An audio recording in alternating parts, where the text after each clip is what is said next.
Archivografía. Aitziber Garmendia, prestatu zaitez gaur zuri tokatzen zaizu eta. Telebistako estreinaldia indartsu egin zuen, aurra zela eskolarteko bertsolari txapelketa irabazita. Bera baino txapel handiagoa jantzi zioten.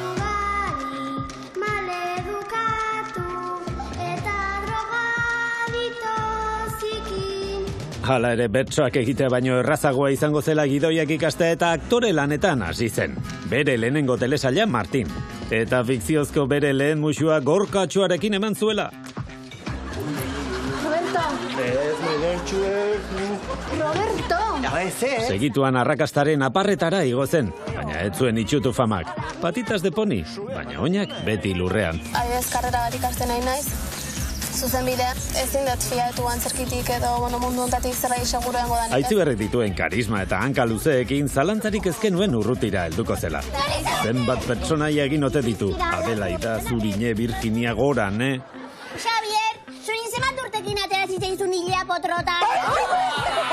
Pertsonaien laguntzaz ez da ezerekin kikiltzen emakume hau. Egunen batean sustoren bat izango du akaso, begira zer kantatu zion ETV-ko zuzendariari.